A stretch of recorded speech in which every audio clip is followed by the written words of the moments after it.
Hello, everyone. This is part six from the Precedence Networks. And after worked out an example on what we have learned before, let's continue on the combination relationships and see how they work. So we said the combination relationships is when we use the start to start and finish to finish relationships both in the same uh, activities and the same diagram. But two successive activities with the predecessor has to stay ahead of the successor all the time. So then, because you have two relationships, their successors, they always follow the predecessor, but they are two instead of just one single or individual activity, excuse me. So some examples on that is trenching, installing a utility pile, framing, installing a drywall, painting, roofing, framing, sheathing, insulation, shingles, and tiles, and so on. And some concrete operations as framework, rebar, concrete placement, and finishing. However, there are situations where a single start or finish relationship is sufficient. So it doesn't have to be two activities, and an individual activity should be sufficient. Another example, like a roofing example on a combination relationship we've covered. We have installing rafters with 5 days duration starting from 0. With the 5 duration, your yearly finish is 5, but with a lag of 1, if it was a contiguous activity, then your yearly start of installing the sheathing, it's on day 3rd, and then with the 3-day duration is 6, and so on and so forth. But as you can see, all these activities are critical, and they must start and finish at the specified days considering their durations. But here, because we have a combined relationship, start to start and finish to finish, then the flow, the flow of these activities have to remain consistent. And for the sake of the example, lag of 1 day is given to the start to start and finish to finish in order to maintain the sequence as we see here in the Gantt chart. And as you can see here, the combination relationship or the combined relationship has offered a lot of flexibility to us to make sure these activities fall in a logical sequence. So some concerns with overlapping activities is that the important issue is to make sure that the predecessor stays ahead of the successor at all time by a certain margin. And the certain margin could be either like an enforced date as a restricted float, which we'll talk about it in a second, or with lags to maintain the consistency. If things in life go as a plan, then start to start or finish to finish relationships with their lag or with not, take care of that, like we said. And if not, then we have to enforce the dates. And so for that, we can assign a combination relationship. But when we do our sequence, we always have to go back and verify. And if there is anything is deviated, then we have to realign it and correct it. And then use linear scheduling method, LSM. And lastly is use dynamic minimum lag, DML relationship. I'm not sure if we'll look at this and cover it during the scope of this course. We'll see how it goes. So let's talk about fast tracking. As you may all know, what fast tracking means. Is typically used for a design build type of project because it's a very efficient approach and help us to save time and money as well. So the fast track is that when construction starts while the design is still under development, meaning not 100% design done.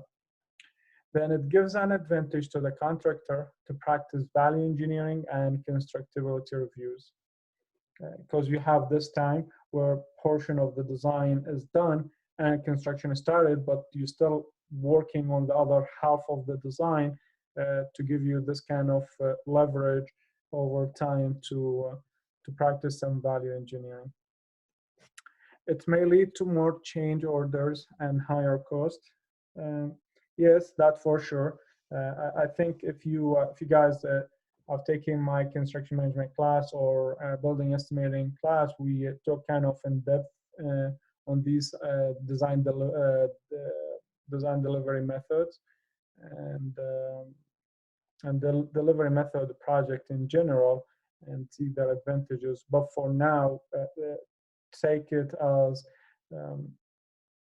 because the design is incomplete, then you would expect a lot of change orders. As the design develops, then more ideas come through, and therefore designs have to be modified, and contractors have probably to change their scope of work, which means extra money and extra time, and so on and so forth. Contractors don't take these types of projects on lump sum. That's correct, because the scope of the work is undefined, and therefore they typically charge, if it was from the design perspective, as a designer, then they charge hourly. And it depends, of course, whoever on the people that are involved on the design document. They charge them accordingly. Like if it's in a licensed architects, then they charge their hourly rate, as opposed to a just designer unlicensed, then their hourly rate is different, and the charges applied according to that. So it's not lump sum, it's hourly. And the same goes for construction, but the construction is not hourly, it's per scope of work.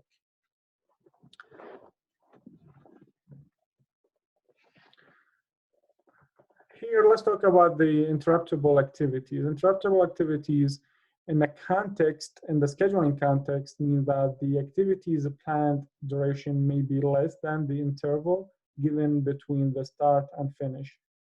So what do we mean by this? Here, we have early start at day 2 and early finish at day 10, but the interval, it's 8, right? Like subtracting the 10 minus 2, but the duration is 6. So the interval of the activity is given 8 days, although the duration is 6 days of the activities. So this is what we call an interruptible activity. How do we find it? Late finish minus the duration, so 10 minus 6 is 4, minus 2 the early start, and that gives me 2, which is the date of the interruptible duration.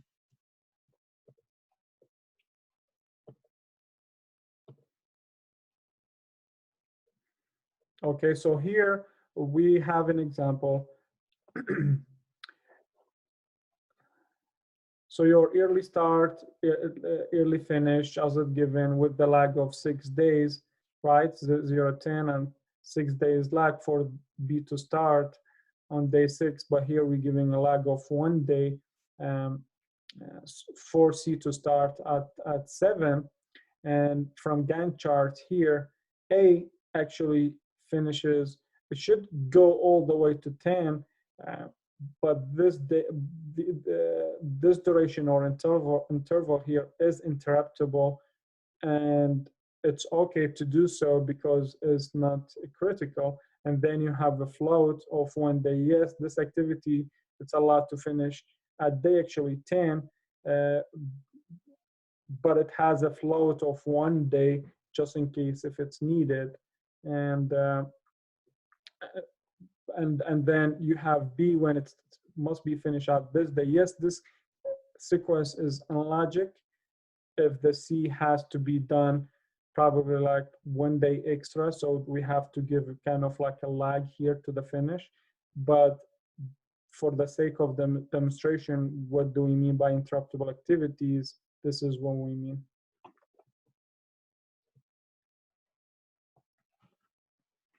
Yeah, and one more thing here.